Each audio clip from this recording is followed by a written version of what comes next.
Hello and welcome to your first bass viol lesson. The most important thing I want to tell you about the bass viol is it's known by two names, the bass viol and the viola da gamba.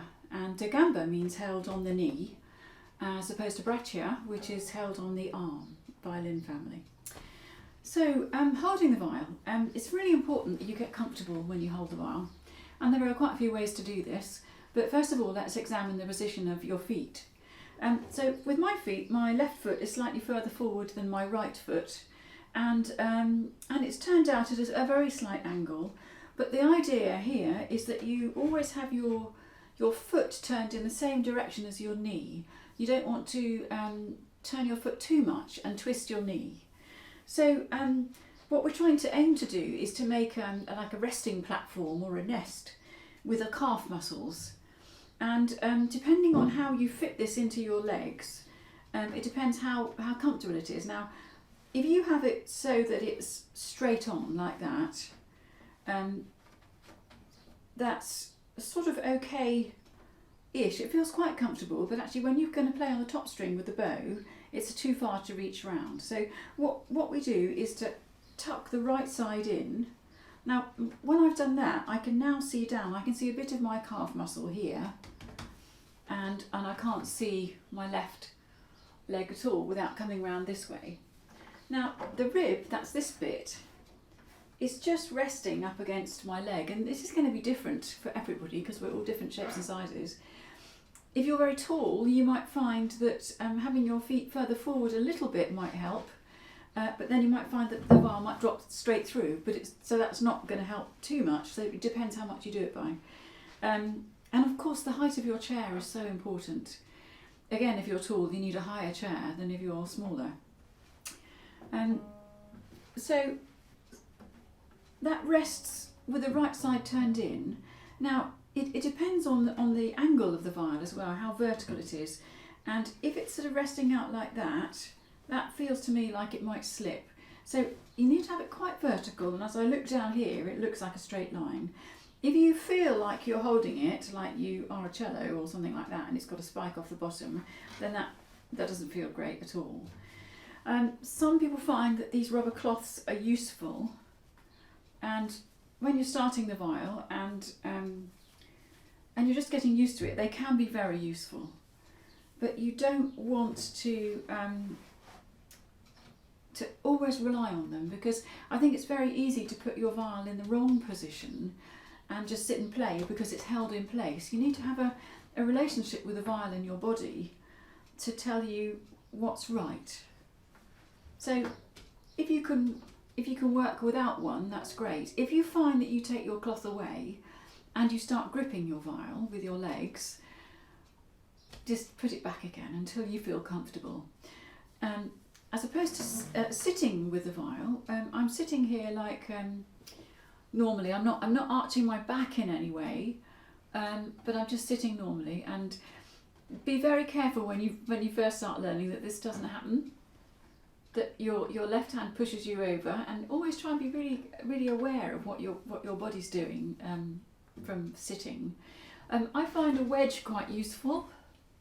It's not a huge wedge. But I take that wherever I go, because you never know what the chairs are like, and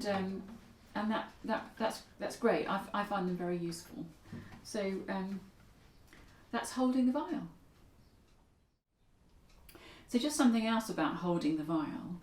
You have to make it relevant to your bow, your bowing, and if you hold it so it's too high and you've got your rubber cloth, you hold it up here, then it's quite hard for your bow to flow from your shoulder. And if you have it too low, when you play on the top string, you bow your leg.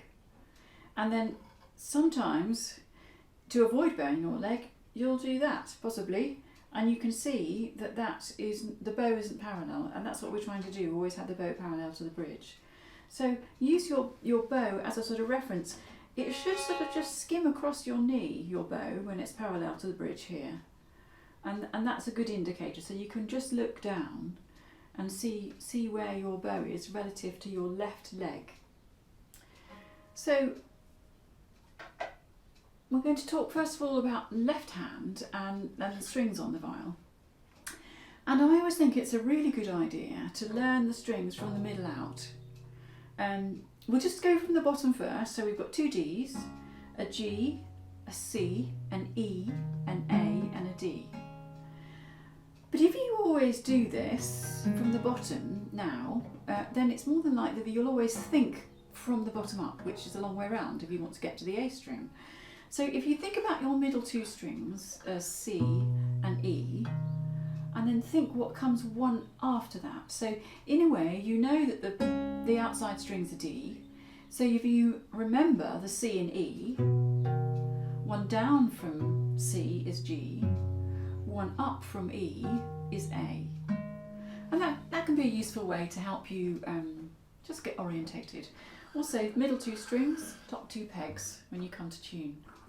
So that's middle two strings, top two pegs. Okay, so putting your left hand on the viol, when we play the viol we need to have a good hand support for our fingers. It's no point if you put your hand on up from here, because you can see that's a completely different position to this.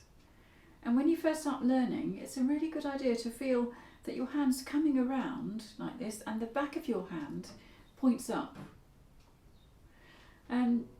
Left thumb is bent out. It's very easy for it to bend in and for all of that muscle there to lock.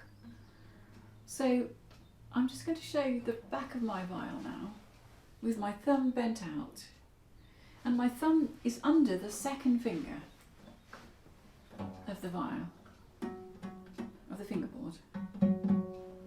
So that circle there between the thumb and the second finger is really what's keeping my hand completely secure and orientated on that G fret there. So when you put your hand on the viol, put it on from over the top and just check where it is.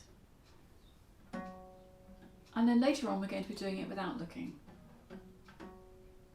Okay, so what I want to do is start a piece in Viol Player Book 1, and it's on page 24 and it's called Up and Down Again, and we're going to do this pizzicato.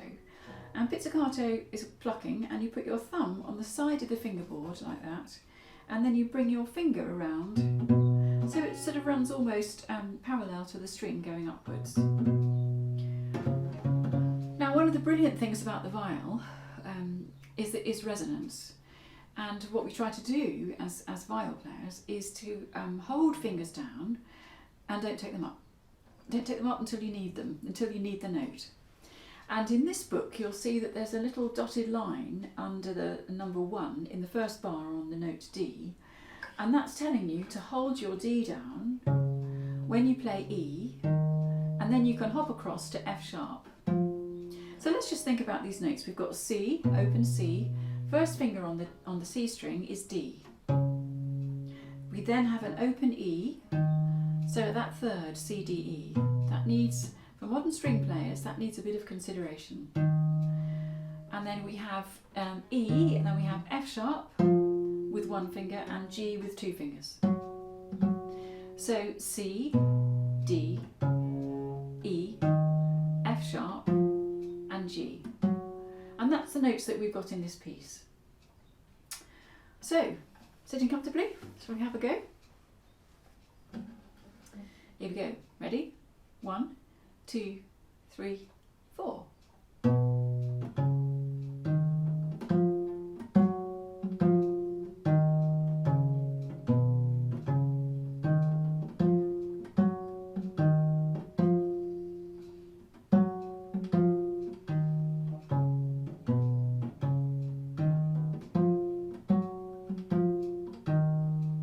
Got your finger down still? Should we just look at that? So this is the end of the first time bar. We've got hold D down, and then we play open E. Now if you're a modern string player, you're probably used to holding one finger down and doing vibrato. And when you change strings, take your finger off. We don't do that on the viol. Okay, let's do that from the beginning again. So, left hand on from the side, good hand position, thumb bent out, back of the hand up. Here we go. Let's do this now for the second time, so we'll go straight to the second time bar. And when you finish this piece, you should finish with your first finger on the C string and your second finger on the E string, down together. Okay, here we go, right. Here we go, so this is the second time from the beginning. 2, 3, 4.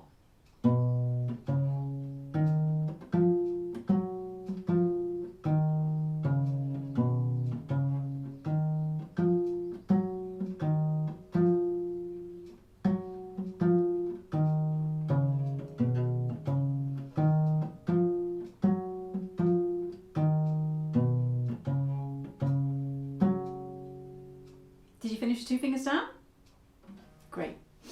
I'd like to look now at the Soldier's Call on page 40, just to do a bit more pizzicato. And this is quite a good example of holding your second finger down for an entire piece. And the clue is in the title, Soldier's Call or second finger stick. So let's put the second finger down, or 2 fingers down I should say, on the E string. And I'm just going to explain this to you. So you've got first finger on the C string here. And then we need to play a new note, which is B on the A string. Can you see? So I've got first finger here on the C string to play D. And then I've got first finger here on the A string to play B. But I'm not taking my second finger off. I'm using it as a pivot. And that's what this piece does. Okay, here we go. Let's play this from the beginning then. Got your hand on the viol, thumb bent out, back of the hand up. Brilliant. Here we go. 3, 4.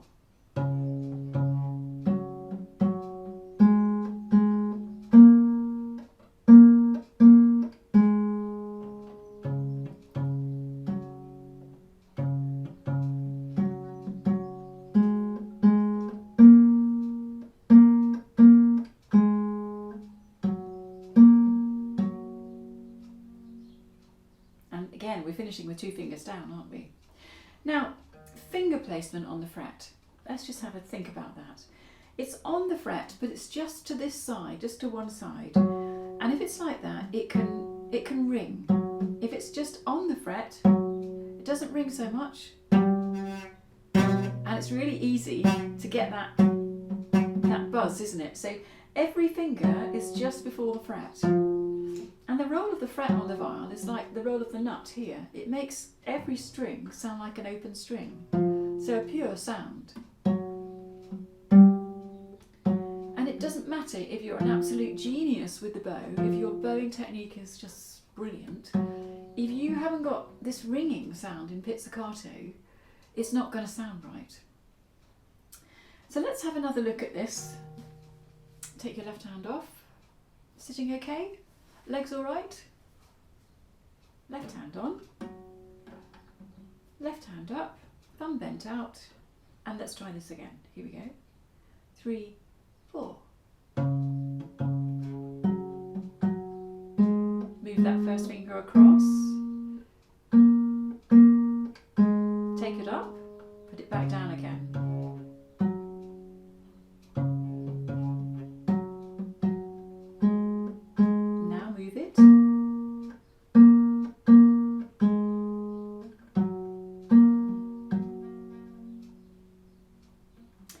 And if you finish with 2 fingers down, that was great. Well done.